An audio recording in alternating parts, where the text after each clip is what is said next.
This HOA president believed she had the right to my Tesla charger, could threaten me with financial penalties, and vandalize my property, only to have her own avarice quite literally incinerate her world.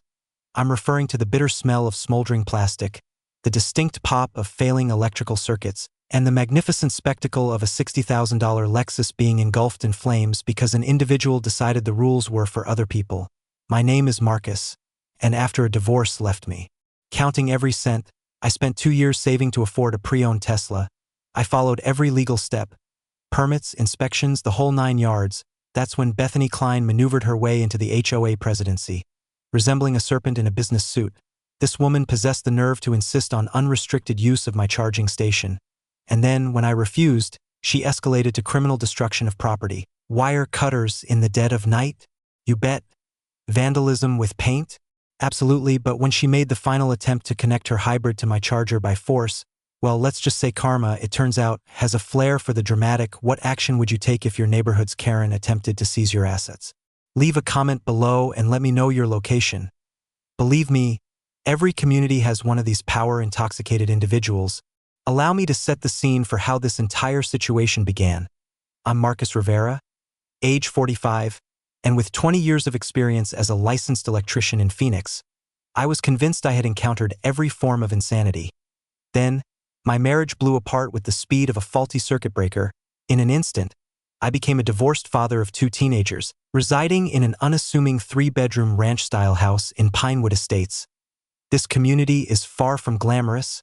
It's a typical middle-class neighborhood governed by an HOA, where the most intense drama used to revolve around disagreements over the pool's operating hours. The majority of the residents are good people. Harold and June Peterson, the senior couple who genuinely greets you as you pass. A young family whose children adorn the sidewalks with chalk art, and other working individuals who keep to themselves. A monthly fee of $85 is allocated for landscaping and ensuring the community pool doesn't turn into a swamp. For 2 straight years following the divorce, I pinched every penny I could. This meant dinners of ramen noodles and the sharp flavor of instant coffee serving as my morning scent, because even a coffee from Starbucks was out of the question. I was driven by a single objective: to purchase a Tesla and cease pouring my income into gas stations.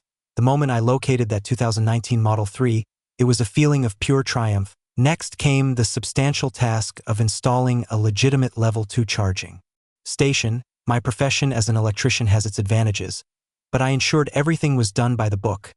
Permits, inspections, and correct GFCI protection. The rough feel of the newly cured concrete was still on my fingertips, and the distinct ozone aroma of new electrical work signified my newfound independence.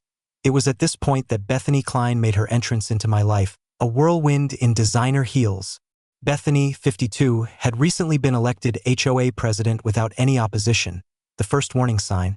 She works as a luxury real estate agent, drives a leased Lexus ES hybrid, and occupies the corner mansion, which features landscaping fit for a magazine.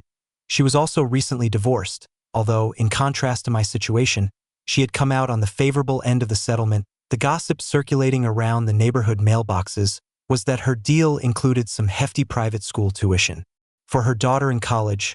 The day following my charger's installation, I detected the sharp click-clack of high-end heels on the pavement.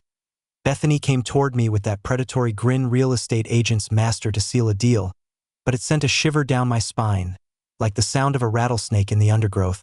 Marcus, I just adore the environmental consciousness in our neighborhood, she cooed, her eyes fixed on my Tesla like a bird of prey spotting its next meal. It would be so beneficial if eco-minded residents could pool their resources. I clarified that residential chargers are engineered for a single vehicle, citing fundamental electrical load principles, charging cycles, and safety features. Her smile faltered like a dying fluorescent light. Consider the property values, the community benefit, she urged. She made community benefit sound as if she were offering me a great privilege by proposing I let her steal my electricity. When I issued a polite refusal, that smile vanished entirely. All at once, the conversation shifted to aesthetic standards and architectural review requirements. The metallic tang of an approaching confrontation filled my mouth. This is when I made my initial intelligent decision. I did my homework. That evening, I looked up Arizona Revised Statute 33 to 1816, It turns out the state offers explicit protection for EV charging installations against HOA meddling. I also found that our association's original covenants actively promote the installation of renewable energy sources. Bethany was either ignorant of the law or was betting that I was. A week later, a formal HOA letter arrived, landing like a legal hand grenade. It alleged my station was in violation of non-existent aesthetic rules, demanded a $200 fee for architectural modification approval, and threatened daily fines to begin in 30 days. I contacted our management company, which had no complaint on file. I called the city. All my permits were in perfect order. I then called my lawyer friend, Derek. He simply chuckled and commented, "Sounds like someone is desperate for a sense of control." That's when the situation became clear. Bethany wasn't merely on a power trip. She was in a desperate financial state. Her real estate career was flagging, divorce settlements are costly, and bullying her neighbors was her method of feeling influential while her own life was unraveling. But there was something she failed to realize. I've been contending with bullies my entire life, from construction sites to the courtroom, and unlike her prior targets, I was well-versed in my rights, possessed the expertise to document every event, and had the tenacity to see this conflict through to the end. Bethany Klein had just picked a fight with the wrong electrician. Bethany wasted no time in escalating her petty power play. 3 days after the initial menacing letter, a second one showed up, this time written with the forceful tone of a loan shark's final demand. She asserted that there were multiple complaints from neighbors regarding my industrial equipment, which was disrupting the residential character of our community. Industrial equipment, she was referring to a charging station that is smaller than the average mailbox.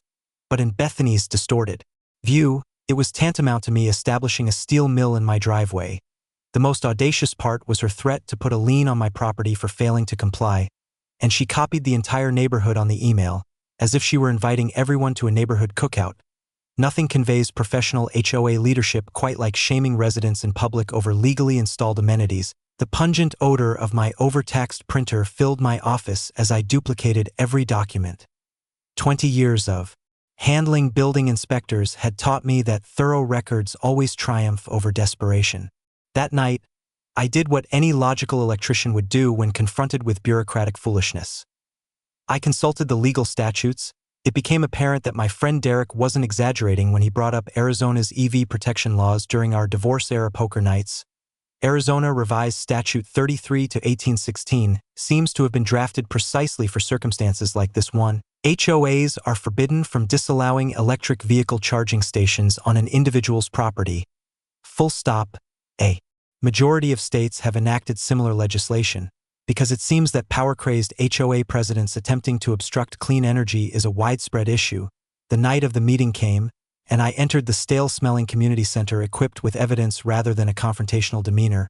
The squealing folding chairs and the hum of the fluorescent lights set the ideal stage for a display of bureaucratic drama. Approximately 15 residents were present, a respectable number for our typically disengaged community, although I had a feeling some were there just for the potential spectacle. When Bethany opened the floor for new business, I rose and courteously asked to speak to her allegations. Her expression shifted through a captivating sequence of colors, from astonishment to irritation to poorly hidden fury, as I read the applicable laws aloud, showed my permits, and detailed the mechanics of residential EV charging. These installations are explicitly safeguarded by state law. I finished, and my permits verify that everything was executed with professionalism and safety. This is the moment Bethany showed her true colors. Rather than conceding to the law or admitting her error, she blew up like a faulty circuit. "This is harassment. Hostile conduct," she yelled, before exiting the meeting abruptly, her heels clattering furiously on the tile floor like an incensed woodpecker. The sound echoing in the now empty hall was a perfect representation of how insubstantial her authority truly was. Harold Peterson broke the ensuing quiet. "Well, that was informative. I had no idea we had legal safeguards for that sort of thing." June gave a nod and added in a low voice, "She has been behaving oddly since her divorce was finalized."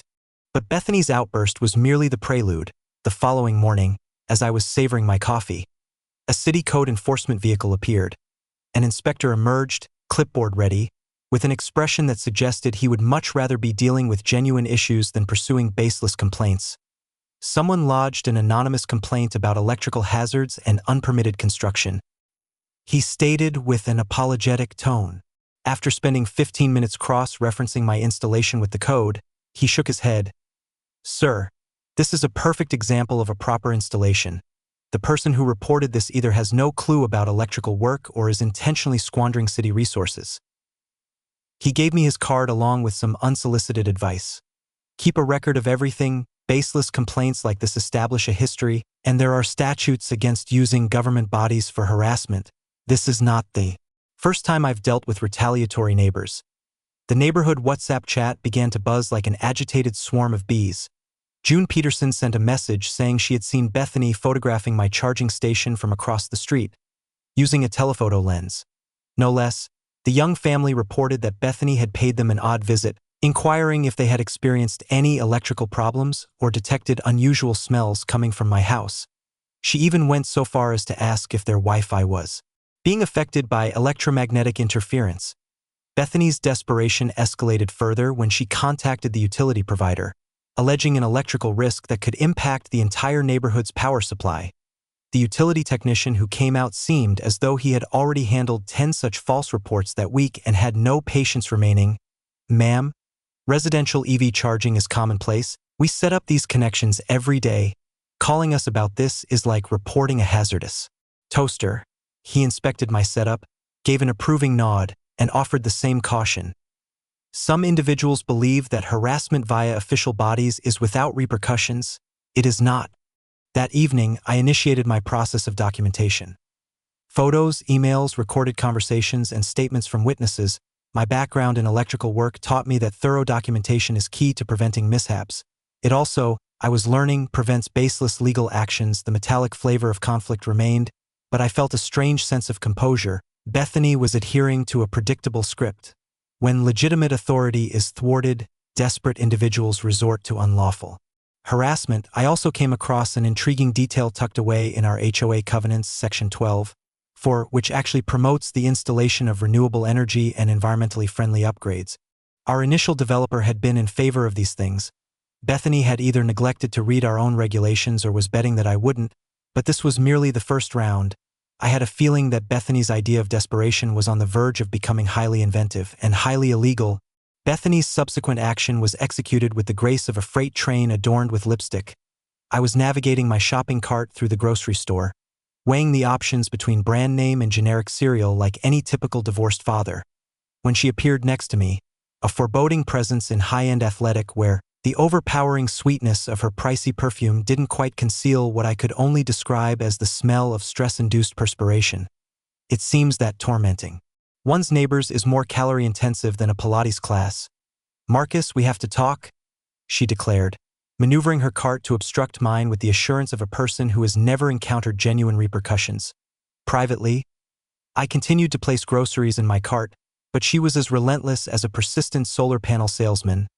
Listen, I have medical treatments that necessitate dependable transport. Electric cars are more suitable for my delicate health.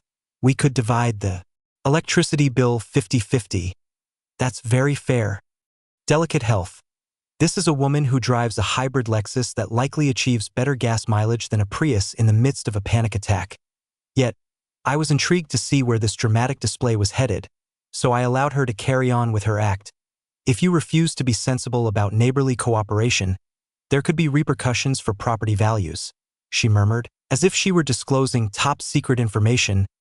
Real estate markets react strongly to community conflicts. History of lawsuits can permanently damage property values. The implied threat lingered in the air, more pronounced than the scent of decaying vegetables in the clearance section. I politely turned down her magnanimous proposal to help fund her transportation and maneuvered my cart past hers. But the desperation in her voice was more jarring than a smoke alarm with a failing battery. That same afternoon, I made the most prudent purchase of this entire affair. A state-of-the-art security camera system that provided full coverage of my driveway and charging station. 2 decades in the electrical trade teach you that issues seldom resolve themselves. They spread and worsen until you address the root cause. The gratifying snap of the camera enclosures locking into their weatherproof bases felt akin to taking out an insurance policy against irrational behavior. Following that, I took a step that would turn out to be absolutely essential. I shared informative material regarding Arizona's EV charging regulations on our community's Facebook page. The post was not hostile or aimed at anyone in particular, simply factual. For those of you considering electric vehicles, here's the actual state law concerning your installation rights. I provided links to the pertinent statutes and a simple cost analysis demonstrating the significant savings of home charging compared to gasoline. The feedback was astounding. 3 residents sent me private messages inquiring about installation expenses. 2 households with existing solar panels expressed their gratitude for the shared information.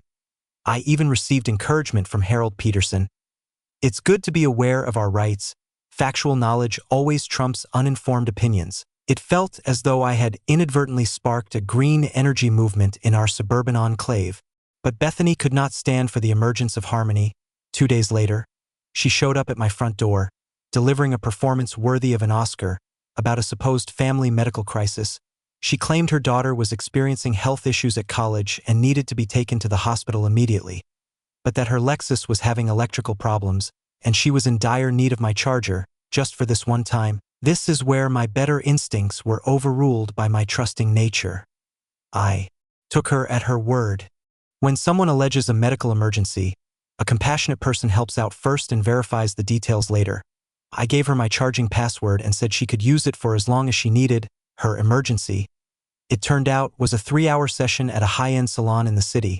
I am certain of this because my newly set-up security system recorded her impeccable exit from the Lexus, looking more like she had just come from a photo shoot than a health scare. The recording also revealed her taking pictures of my charging station's control panel, experimenting with various settings, and inspecting the electrical connections as if she were plotting a major theft. The sense of betrayal was more acute than I had anticipated. This was never about needing a ride or fostering community. This was about a woman willing to fabricate family emergencies to take advantage of her neighbors. My mouth had that metallic flavor you get when you discover someone's moral compass is entirely directed toward their own self-interest. Bethany's campaign went into high gear following her successful spy operation. She lodged complaints with my homeowner's insurance, alleging that my charging station posed an electrical risk to the neighborhood and was a threat to property values. My insurance provider looked into the matter with the kind of detached professionalism reserved for baseless claims, verified that my installation not only met but surpassed safety regulations, and essentially dismissed Bethany's complaint. But she was not done with her role as the aggrieved party. Next, she played the community discord card. Bethany began informing our neighbors that my unwillingness to share my charger was causing concerns about property values and creating a liability risk. She approached other families with grave alerts about potential insurance issues and the danger of electrical fires from residing near unregulated charging equipment. What she hadn't counted on was that her campaign of harassment was having the opposite effect. An increasing number of neighbors began inquiring about the advantages of EVs and the process of installation. Harold mentioned that Bethany's real estate business was in decline. Potential clients were shying away from agents known for stirring up local conflicts. June let it slip that Bethany frequently lamented her divorce settlement obligations and the high cost of her daughter's college education. I was witnessing a case of financial desperation turning into a form of community intimidation. Bethany was not merely power-hungry. She was financially sinking and was using her HOA authority as a flotation device. Regardless of whether it meant dragging everyone else down with her, however, harassing an electrician who meticulously documents every interaction is as ill-advised as trying to retrieve a piece of toast from a live toaster with a metal fork. Bethany's transition to outright property damage began with the sort of subtle psychological tactics that make you doubt your own perceptions. I would return from my job to see my charging cable had been slightly repositioned. Coiled in a way I hadn't left it, it wasn't missing, nor was it visibly broken, just altered. It felt as though someone had been meddling with my belongings while I was away, probing to see how far they could push before I would react. The first time, I rationalized that the wind might have been the cause. The gusts in Arizona can certainly move more than just tumbleweeds.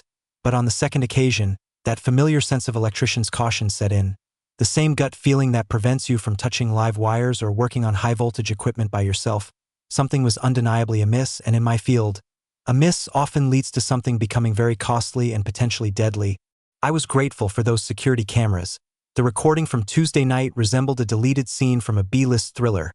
It showed Bethany moving stealthily across my driveway at 11:47 p.m., flashlight in hand, scrutinizing my charging station as if she were attempting to neutralize a bomb. She took a full 20 minutes to probe the connections, pry at the protective casing, and generally interfere with electrical hardware she understood about as well as she did quantum mechanics. The infrared video captured her looks of annoyance when she was unable to inflict any noticeable damage without leaving her fingerprints everywhere. But Bethany was proving to be a quick study. In the most detrimental sense, on Wednesday morning, I found the charging station's protective cover dangling like a fractured mandible, with several of its attachment screws having mysteriously disappeared. Not simply loosened by vibrations, but gone entirely. Someone had intentionally taken them out, likely in the hope that one of Arizona's notorious dust storms would complete the destruction, making it appear as a natural event rather than an act of malice by a Karen. It was time to move beyond simple record-keeping and involve the authorities. Submitting a police report for trespassing and property tampering felt like a definitive step, akin to swapping out electrical tape for proper wire connectors. A lasting fix instead of a temporary fix, Officer Martinez, the officer who took my report, possessed the weary professionalism of someone who would prefer to be pursuing actual criminals over settling suburban disputes. You're Marcus Rivera, correct? This is the second complaint this month concerning Bethany Klein, he stated, leafing through his notepad with an air of practiced routine. She has contacted us on 4 separate occasions in the last 6 months for noise complaints that were merely children playing hopscotch and neighbors operating legal power tools on weekends. He examined my security footage with a professional eye. This is classic harassment escalation. Continue to document everything, keep those cameras operational, and you might want to consider a restraining order if this persists. Individuals like this seldom cease their behavior until they are met with significant repercussions, usually the kind that include court appearances and legal expenses. I posted the relevant footage on our community Facebook page. Doing so carefully and within legal bounds, it was not intended to be provocative, but rather a matter of public safety. For the well-being of everyone, please be advised that someone has been tampering with private electrical equipment late at night. Kindly report any unusual activity to the police. The reaction from the community was immediate and overwhelming. Like a sudden downpour in the desert, 3 residents confessed to having seen Bethany's strange activities but had not previously made the connection. Harold Peterson disclosed that she had been bothering him about his woodworking, asserting that his use of a table saw on weekends was a breach of non-existent noise regulations. The young family mentioned that Bethany had questioned them about their children's swing set, implying it was in violation of imaginary safety codes. But Bethany's ingenuity in harassment was reaching new heights. She contacted the State Environmental Protection Agency, alleging that my charging station was emitting electromagnetic pollution that posed a health risk to the neighborhood. The unfortunate agency staffer who called me sounded as though she were following a pre-written dialogue for dealing with believers in conspiracy theories and overly anxious individuals. Sir, we receive calls of this nature from time to time. In reality, charging an electric vehicle lessens environmental harm compared to using gasoline. Unless you are running an industrial-scale operation, there is no cause for regulatory action here. When her attempt at environmental alarmism was unsuccessful, Bethany shifted her focus to accusations of tax evasion, threatening to report me to the IRS for running an unauthorized commercial charging operation. It seemed that having a single charging station for a single vehicle was now considered a federal tax crime. The situation was becoming so preposterous it would have brought a professional comedian to tears of laughter. In the meantime, the neighborhood was turning on her more rapidly than milk left out in the August sun. Residents began to pointedly ignore Bethany at community events. Harold Peterson revealed she had been excessively controlling every detail, from the color of garden mulch to the style of mailbox lettering, enforcing imaginary rules based on her own personal grudges. This is where my expertise as an electrician became critically important. Bethany was interfering with electrical systems that had the potential to be lethal. Residential charging utilizes 240-volt circuits, a level of electricity sufficient to cause cardiac arrest or ignite a house fire. Her uninformed interference was posing real safety risks while she was busy inventing fictitious ones. My lawyer friend, Derek, informed me about a compelling legal principle known as tortious interference with property rights. In short, it is illegal to harass individuals for the lawful use of their own property. Arizona provides strong legal protection for renewable energy installations, and harassment can lead to substantial civil fines. The evidence was mounting like gathering storm clouds. Photographs, videos, witness accounts, and documented false reports to official bodies. Bethany was inadvertently constructing my legal case more efficiently than I could have on my own. Yet something more ominous was developing from her desperation. The hazardous unpredictability of a person whose life was falling apart. The pivotal moment came from a completely unforeseen quarter. Harold Peterson approached my driveway one Thursday evening, holding a manila envelope as if it held the keys to a nuclear arsenal. The elderly man's hands were shaking, not from his age, but with the anxious energy of someone on the verge of turning another person's life upside down. His usual warm greeting was gone, replaced by cautious looks towards Bethany's corner property, as though he half expected to see snipers positioned on her roof. "Marcus, we must speak in confidence," he said in a low voice, motioning towards my garage with the gravity of someone orchestrating an escape. "June discovered something at her job that will astound you." Inside the garage, amidst the familiar sense of motor oil and electrical ozone, Harold unsealed the envelope with the solemnity of someone presenting evidence in a high-stakes trial. The contents that emerged completely altered my understanding of this neighborhood conflict. Financial records, official HOA paperwork, and bank statements that painted a picture more disturbing than a poorly executed electrical wiring job. "June has a part-time position at Peterson Property Management, the firm that manages our HOA," Harold clarified, his voice barely rising above the drone of my garage's freezer.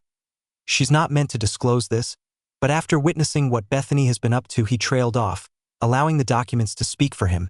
The figures were as shocking as touching a 220-volt line with bare hands. Our HOA had amassed a surplus of $47,000 from monthly fees and unspent maintenance funds.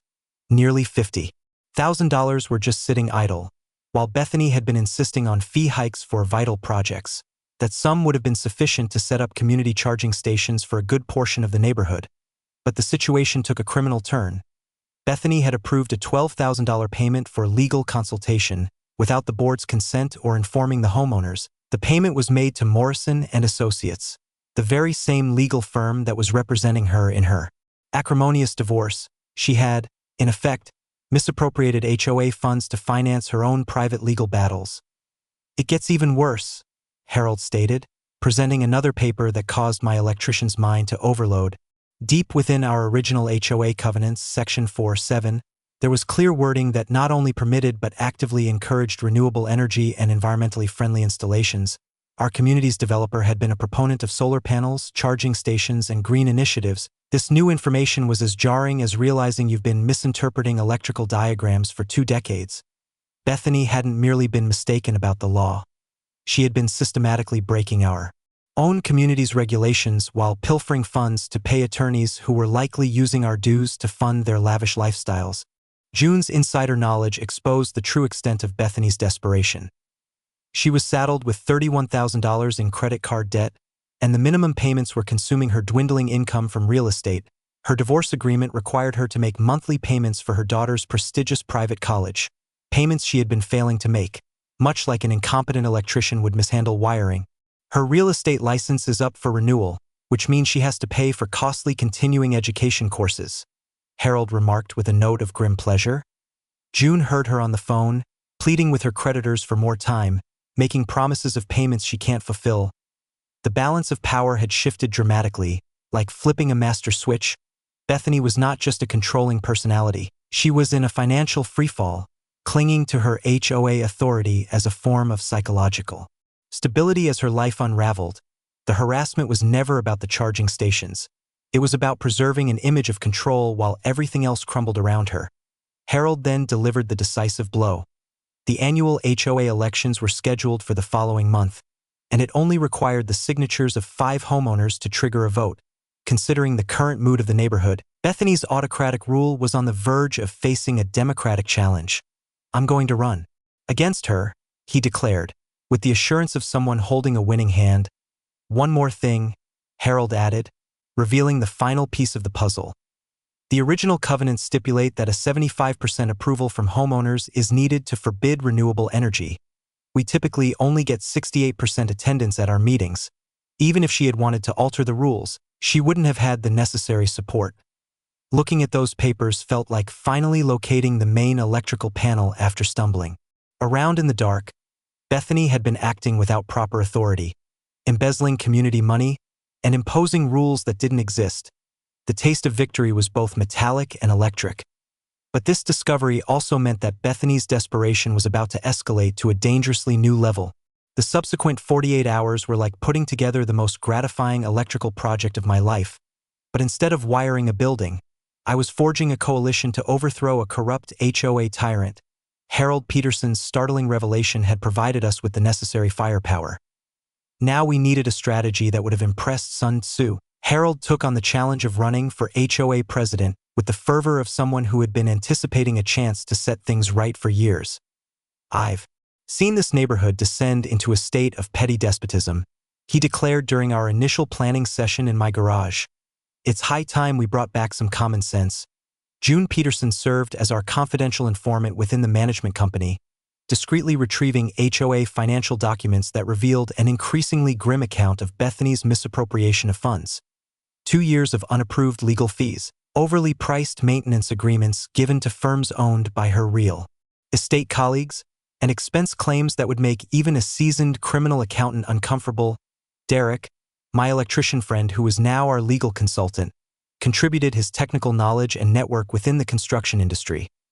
"This is no longer just about your charging station," he noted as he sifted through our collection of evidence. "This is about safeguarding every homeowner's right to enhance their property without being subjected to harassment from aspiring autocrats." Our impromptu partnership grew when the Johnson family, the young couple with children, came on board after Bethany took issue with their kids' sidewalk chalk drawings, labeling them as defacement of community property.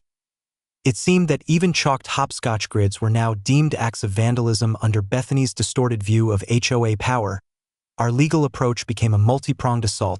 Derek elaborated on the principle of tortious interference with property rights. "In essence, you cannot legally harass individuals for the lawful use of their own possessions." The evidence I had compiled of Bethany's campaign of harassment, along with proof of her financial wrongdoing, laid the groundwork for both criminal prosecution and civil litigation. Here's a fact many are unaware of. HOA management firms in Arizona are legally obligated to furnish complete financial statements within 10 business days of a homeowner's formal request. If financial discrepancies are found, homeowners can compel a forensic audit at the HOA's cost. While June's access to internal records was invaluable, we required official documents that would be admissible in court. We structured the neighborhood's efforts with the meticulousness of a complex electrical project. Every link was pre-planned, every circuit was safeguarded, and every part of the system was engineered for peak performance. I set up a private Facebook group for the homeowners who had been affected, where we documented Bethany's history of biased rule enforcement and intimidation. In just 3 days, we had a group of 7 families prepared to contest her power. The campaign to educate the community was essential for garnering widespread support. I created in-depth presentations explaining the mechanics of residential EV charging, the negligible effect on the electrical grid, the environmental pluses, and the substantial long-term financial benefits. The majority of our neighbors were unaware that home charging typically amounts to less than $50 a month for an average driver, in stark contrast to the $200 or more spent on gasoline. Derek assisted me in setting up additional security systems that covered my property from every conceivable angle. Motion detectors now sent alerts directly to my smartphone for immediate oversight, creating a proactive defense against Bethany's increasingly unpredictable actions. The psychological relief was as significant as the physical security. The knowledge that I had thorough documentation allowed me to sleep soundly once more. Our strategy was timed to coincide with the annual homeowner meeting. Just 3 weeks away, Arizona HOA regulations dictate that a simple majority of present members is all that's needed to vote in new leadership, but motivating people to attend requires significant effort. Harold took it upon himself to visit each home, detailing the financial discrepancies and rallying support for change. The community improvement aspect became our ace in the hole. Rather than merely opposing Bethany, we put forth constructive proposals utilizing the $47,000 surplus she had kept hidden. A community solar initiative to lower everyone's power bills, an electric vehicle sharing service for residents, and informational sessions on renewable energy grants and tax credits. June unearthed another vital piece of information. Bethany's real estate license was due for renewal in 2 months, a process that required costly continuing education classes and adherence to ethical codes she had been flouting. Her harassment of potential HOA clients was now a liability for her real estate agency. We formulated several backup plans, much like redundant electrical systems. If the vote did not go our way, we were prepared to lodge official complaints with the state's HOA regulatory bodies. Civil lawsuits for harassment were drafted and ready to be filed concurrently. I had even contacted a local investigative journalist who specialized in exposing municipal corruption. Each member of our group had a designated role suited to their abilities. Harold acted as the public representative for our cause, using his 2-decade-long standing in the community to our advantage. June supplied us with financial intelligence from her position within the management company. Derek provided his technical know-how and his contacts in the contracting world. The Johnson family took charge of our social media efforts and community engagement. Organizing our evidence demanded the same meticulousness as wiring a large commercial property. A detailed timeline of the harassment, a spreadsheet outlining the financial irregularities with all the necessary backup, a collection of security camera footage capturing the property violations, and written statements from the affected residents. The aroma of freshly brewed coffee permeated my garage during our late-night strategy sessions, blending with the familiar smells of electrical parts and the metallic tang of impending victory. Every document was filed, every tactic was honed, and every possible outcome was planned for. Bethany had started a war with the wrong community. She was about to learn that electricians are not just skilled at wiring homes. We are also adept at creating networks capable of energizing entire neighborhoods. Bethany's next action escalated from simple harassment to a serious felony, executed with the clumsiness of a chainsaw being used for neurosurgery. I arrived home after a strenuous day of rewiring a restaurant kitchen to discover my charging cables had been sliced through. Resembling a snake that had encountered a particularly aggressive lawnmower, they weren't just disconnected or slightly broken. They were completely severed, with the exposed copper wires looking like raw, sparking nerves. The sight was more shocking than an accidental jolt from a live current. This was no longer just vandalism. It was a potentially fatal act of sabotage. The exposed 240-volt wires could have resulted in the electrocution of a child, ignited a house fire, or triggered a power failure in the neighborhood.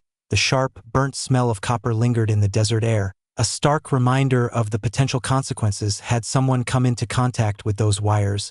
My security cameras had documented the entire nocturnal act in sharp, infrared clarity. There she was, Bethany, at 2:17 a.m., sneaking across my driveway armed with wire cutters, like some sort of suburban extremist. The video showed her experimenting with different cutting techniques, grappling with the thick cable, and then actually kicking the severed ends in anger when they failed to produce the dramatic shower of sparks she had likely anticipated. This was more than just property damage. It was a deliberate act of destroying electrical infrastructure that could have resulted in a fatality. My hands trembled with fury as I dialed 911. Not because of the material loss, but due to the utter irresponsibility of someone interfering with high-voltage equipment they understood as poorly as they did quantum physics. Detective Rivera, no relation despite sharing a name, arrived with the weary professionalism of someone who had witnessed every variety of suburban madness. She inspected the cut cable with a trained eye, observing the precise incisions that pointed to intentional sabotage rather than accidental harm. "Ma'am, this constitutes felony property destruction," she stated as she reviewed my security footage. "Interfering with electrical systems also brings charges of reckless endangerment. Someone could have been gravely injured or killed." The evidence against her was conclusive. Store receipts confirmed that Bethany had bought the exact wire cutters used in the incident just the day before. Even better, she had disposed of the receipt in her own garbage can, which, once placed at the curb, is considered public property. Her excuse to the police, that she was merely testing the neighborhood's security in her capacity as HOA president, was about as credible as claiming she was conducting experiments in nuclear physics. I made the security footage public, accompanied by a safety advisory that circulated through social media with the speed of an electrical current through a copper wire. Warning: someone has intentionally severed electrical cables in our area, posing significant safety risks. Please ensure children and pets are kept away from any compromised electrical wiring. The community's reaction was swift and fierce. Parents were aghast that someone had intentionally created such a dangerous situation in an area where children frequently play. Harold Peterson convened an emergency HOA board meeting without me even needing to ask. The Johnson family initiated a petition calling for Bethany's immediate ousting from any leadership role. but Bethany's desperation had reached a point where a cornered animal would seem composed by comparison. When County Inspector Williams came to look into her most recent baseless complaint about unpermitted electrical work, she was lying in wait for him in my driveway like a predator. The man had barely exited his vehicle when she began a hysterical tirade about public safety and violations of the electrical code. "Ma'am, I have already inspected this installation on 2 separate occasions," Inspector Williams stated, with the forbearance of someone on their 10th encounter with an irrational person that week. "Everything has the proper permits, has been professionally installed, and is fully compliant with the code. Filing fraudulent reports is a criminal offense." Bethany's retort was to debate with a certified county official about electrical regulations she had likely found on Google just moments before. To see her lecturing a seasoned inspector on electrical safety while positioned next to the very cables she had illegally cut was akin to watching someone explain fire prevention while brandishing a lit match. The wheels of justice were finally beginning to turn. With the relentless momentum of heavy machinery, Derek lodged formal harassment charges with the county prosecutor's office. Applications for a restraining order were submitted, complete with extensive proof of her escalating property offenses. The video of Bethany with the wire cutters was officially served to her at her real estate brokerage, causing the sort of public disgrace that can permanently tarnish a professional image. Financial strain was building on Bethany like water pressure against a weakening dam. Her real estate license was now the subject of a formal ethics inquiry. The management company had been inundated with complaints from homeowners demanding her dismissal. Her divorce lawyer was reportedly pressing for payment for the HOA consultations that had never actually pertained to HOA matters. The media began to take notice, like storm clouds gathering over the desert. Janet Hernandez, a local TV journalist, reached out to me after the police report was made public. Bethany's refusal to provide a statement, coupled with her threats to sue the news outlet for harassment, only served to make the story more intriguing. Social media quickly adopted the narrative of HOA Karen Gone Wild, complete with memes that featured screenshots from her security camera footage. The neighborhood was mobilizing against her with the coordinated efficiency of a modern electrical network. 15 families had now joined our reform movement. The petition to have her removed from her position had garnered sufficient signatures to compel an immediate board meeting. Attendance at the annual meeting was projected to be 3 times its usual number, as news of her financial improprieties and hazardous actions spread. Yet, I could feel something more sinister brewing beneath Bethany's increasingly unpredictable conduct, the volatile desperation of a person whose entire life was collapsing more rapidly than a structure built on a faulty electrical foundation. Bethany's ultimate act of desperation was as subtle as a lightning bolt striking a power grid. I was jolted awake at 12:47 a.m. by the sharp notification of my phone's motion detectors, swiftly followed by the pungent, chemical scent of paint wafting through my open bedroom window. In the desert, smelling fresh paint in the middle of the night is never a good sign. My security cameras recorded what appeared to be a scene straight out of a horror movie. There was Bethany, standing in my driveway, holding a can of white latex paint, deliberately pouring it all over my newly replaced charging station, as if she were performing some ritual of suburban retribution.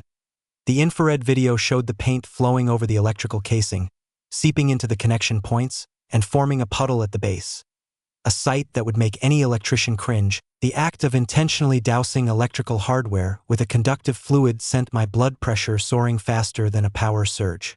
Paint and electricity are a dangerous combination, much like water and live circuits.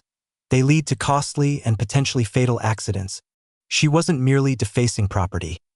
She was actively creating a fire risk, all while being recorded in the act. I dialed 911 without a moment's hesitation, effectively catching Bethany in the act, paint-handed. By the time Officer Martinez arrived, she was still on my premises, clutching the empty paint can, with white latex splattered on her hands and clothes like irrefutable proof of her crime. Incredibly, she attempted to justify her presence by claiming she was documenting safety hazards, all while standing beside the very equipment she had just doused with a potentially conductive substance.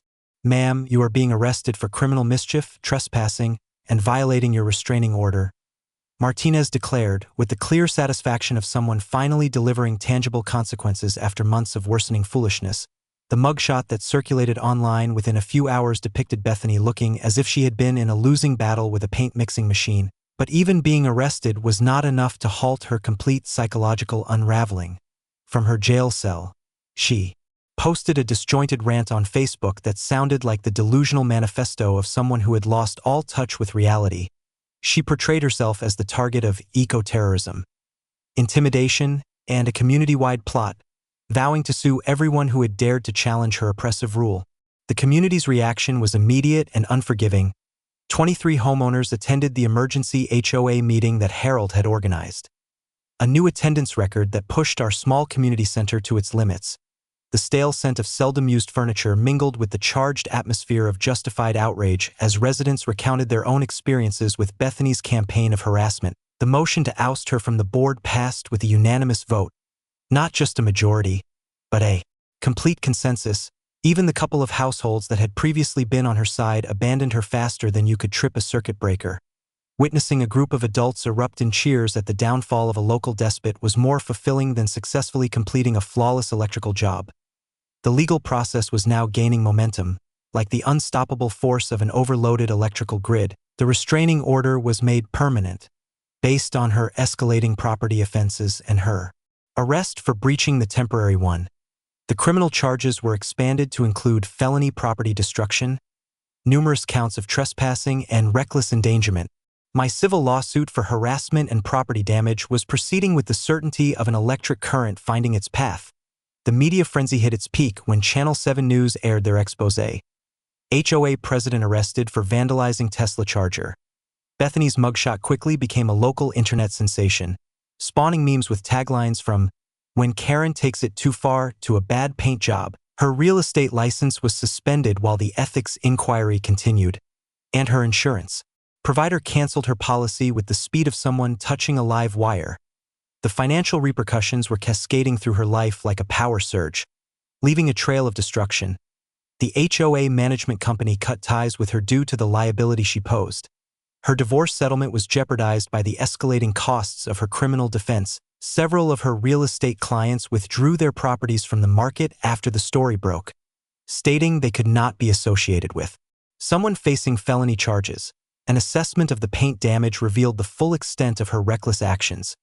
The charging station was rendered completely inoperable, as the paint had seeped into every electrical part, nullifying all warranties. The cost of professional cleanup and repair exceeded $2,500, not to mention the mandatory safety inspection before any new electrical equipment could be installed. She had effectively destroyed a charging station with a single can of house paint. But Bethany's final threat was delivered the following day when she breached her restraining order by confronting me at my workplace. Her desperation had eroded any semblance of rationality as she insisted I withdraw all legal action or prepare for a life of misery. She boasted about using her real estate contacts to ruin my professional standing and make sure I would never find work in the area again. The absurdity of it was almost comical. A woman facing multiple felony charges was threatening someone who had meticulously documented every single one of her offenses. Derek promptly reported the restraining order violation, and the judge raised her bail and mandated a psychological assessment. Harold Peterson was unanimously appointed as the interim president. The HOA passed a motion to reclaim the embezzled legal fees from Bethany and return them to the community's funds. A proposal to support renewable energy installations was approved without any dissent. The neighborhood was already on the path to recovery, but I had a feeling Bethany had one final, desperate move left to make. One that would either bring this ordeal to a close or escalate it to a catastrophic new level.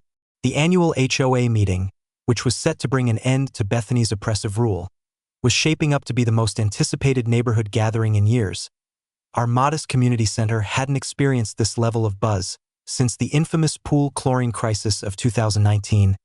47 homeowners crammed into a room intended for 20, with a local news team recording from the rear and 2 police officers positioned by the door. Partly for security, but mainly because everyone anticipated that Bethany would do something utterly foolish. The atmosphere was charged with a sense of expectation, more palpable than the flow of electricity through a copper wire.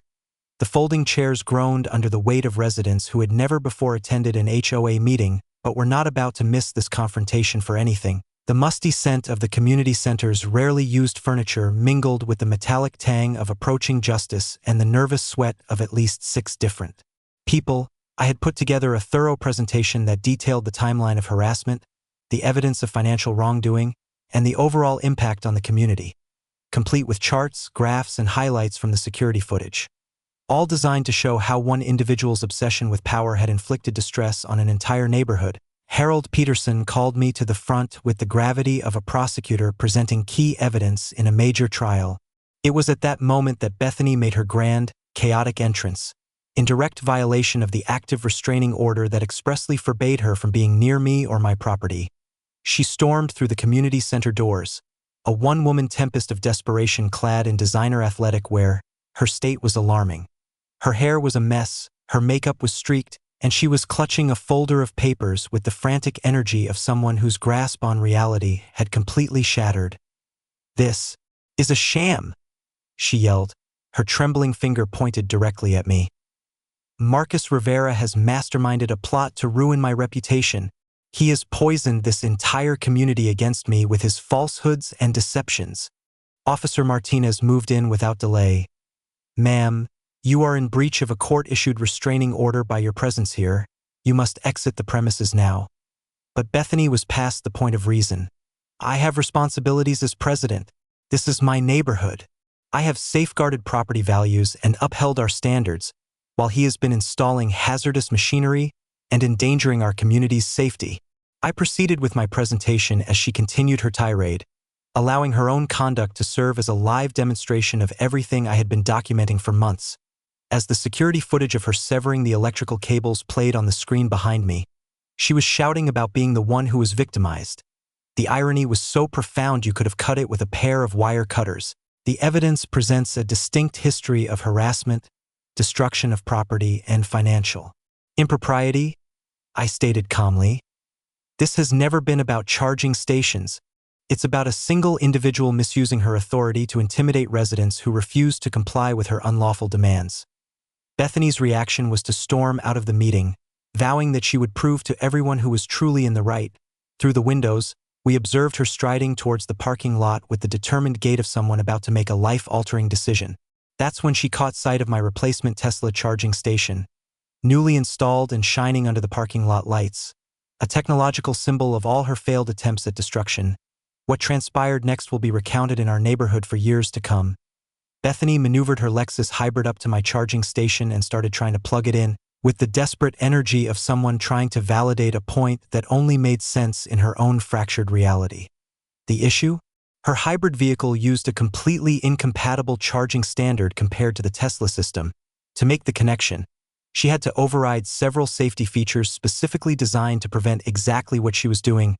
"This hardware is a menace," she shouted to the assembled crowd of homeowners and news crews. "I'm going to show you all the safety risks that have been overlooked." She forced the connector into her car's charging port with such violence that it bypassed the safety interlocks. Immediately, warning lights began to blink. The charging station's control system initiated its emergency shutdown procedure, but Bethany, in her misguided determination, decided to override the system by pressing and holding the emergency release button while it was trying to avert a disaster. And then, the inevitable occurred. The incompatibility between her hybrid's electrical system and the Tesla's charging protocol led to precisely the kind of catastrophic event that safety systems are built to stop. A shower of sparks flew from the charging port. Like the grand finale of a fireworks display, the air was filled with the smell of burning plastic and fried electronics. Then, in a moment of supreme poetic justice that no one could have scripted, the battery of her Lexus hybrid ignited. The paint fumes from her earlier act of vandalism had apparently lingered in the car's air system, causing the fire to spread with the speed of a rumor in a close-knit community. In a matter of minutes, her $60,000 emblem of suburban prestige was transformed into a blazing tribute to the repercussions of reckless desperation. The wail of fire engine sirens filled the air as 47 homeowners stood in silent disbelief, watching Bethany's final act of harassment literally go up in flames. She was taken to the hospital for smoke inhalation and shock, all the while muttering about sabotage and conspiracies, even as the evidence of her own folly burned right in front of her. As the firefighters worked to control the smoldering wreck of Bethany's car, I turned to the crowd. This is the result when an obsession with power overrides common sense. I would be glad to assist any resident in making a safe transition to an electric vehicle. I made sure to stress the word safely. The round of applause that followed lasted longer than the fire itself. 3 weeks after Bethany's spectacular automotive meltdown, the neighborhood felt as though a persistent, annoying flicker in a light bulb had finally been repaired. The pungent smell of the charred Lexus had dissipated from the community center's parking lot, but the image of karma delivering such a personalized and dramatic performance would remain etched in our memories. The legal repercussions for Bethany came with the certainty of a properly installed electrical circuit.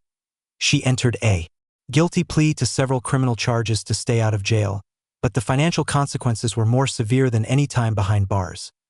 She was ordered to pay $8,500 in restitution for property damage, legal fees, and community cleanup. Her real estate license was permanently taken away after the ethics committee reviewed the full catalog of her offenses: the late-night wire cutting, the paint vandalism, and the financial misappropriation. The woman who had harassed her neighbors over their electricity usage now found herself on the brink of bankruptcy due to her own electrical ignorance. The civil lawsuit for harassment was settled for $15,000, a sum sufficient to cover the installation of 3 more charging stations in the neighborhood and pay for my children's college textbooks for the upcoming semester. Crucially, the restraining order was extended for another 2 years, officially ending Bethany's reign of suburban intimidation with decisive finality. She left the neighborhood as quickly as electricity travels through a short, selling her Grand Corner house at a significant financial loss. The last I heard, she had moved into an apartment complex in Scottsdale, where HOA presidents are held to actual standards and are unable to embezzle funds for their divorce attorneys. The poetic justice was so complete it felt like a work of fiction. Harold Peterson's victory in the HOA presidential election was a landslide. He ran unopposed, was elected unanimously, and his win was celebrated as if it were a major sporting triumph. His initial action was to officially adopt our policy promoting renewable energy, effectively shifting our HOA from being a hindrance to a model that other communities began to emulate. The positive changes in the neighborhood surpassed everyone's most optimistic predictions. Within 6 months, 7 more families had installed EV charging stations, forming a quiet, interconnected network for overnight charging that reduced both carbon emissions and household costs. 3 other homes installed solar panels after seeing the potential for long-term savings. Our community evolved into a model for sustainable living, earning a feature in the Arizona Republic's environmental pages and becoming a case study for students of urban development. Our monthly HOA fees were reduced by 40% once Harold put an end to Bethany's deceptive bookkeeping and payments to non-existent consulting firms. The previously hidden $47,000 surplus was now used for genuine community enhancements. An upgraded pool filtration system, a transition to energy-efficient LED lighting, and the installation of drought-tolerant landscaping that was both beautiful and water-wise. My side business as an EV consultant flourished beyond my wildest dreams. The referrals from Derek alone kept me occupied every Saturday, and my reputation spread through word of mouth more rapidly than gossip at a neighborhood party. The conflict with Bethany had unearthed abilities I never knew I possessed: community leadership, advocacy for renewable energy, and, it seemed, a knack for transforming neighborhood intimidation into a viable business venture. My children were proud that their electrician father had outmaneuvered the irrational HOA president and had made a tangible improvement to their community. Having teenagers actually speak positively about their parents is a rarer occurrence than finding flawless wiring in an old house. We initiated the Green Technology Scholarship with the recovered embezzled money, offering $2,000 each year to a student pursuing studies in renewable energy or environmental engineering. The first recipient was Harold and June's granddaughter, who is now attending ASU to study electrical engineering, with the goal of improving communities, just like Mr. Marcus did. The healing of the community was evident in small, everyday interactions. Gatherings at the pool became impromptu EV owner meetups, where residents exchanged tips on energy efficiency and discussed bulk purchasing options. The annual neighborhood celebration transformed into a fair focused on sustainable living, featuring demonstrations of solar power and displays from vendors of energy-efficient home appliances. Property values in the neighborhood saw a 12% increase the next year, not due to Bethany's fabricated aesthetic rules, but as a result of the real renewable energy infrastructure and our new standing as a forward-thinking, well-run community. Homebuyers are more attracted to neighborhoods recognized for innovation than those infamous for harboring individuals who cut wires. But here is the most satisfying twist. Just last month, I received a call from a man in Kansas whose own HOA president was using the same tactics of harassment against his solar panel project that Bethany had employed. It appears that power-obsessed HOA Karens are a nationwide problem, and my story had been shared through social media, reaching other people in search of a solution. Looks like Karen has a counterpart in Kansas. I remarked to Derek, I might need to take my consulting business national. The metallic flavor of conflict has been replaced by the fulfillment of community leadership and the pleasant scent of desert mornings. Free from the smell of gasoline. Most significantly, I have learned that with patience and persistence, one can always overcome petty despots. Especially when you keep a record of everything. Remember, your HOA fees are not a personal fund for them to dip into, and the installation of renewable energy is legally protected in the majority of states. Feel free to share your own most dreadful HOA experience in the comments.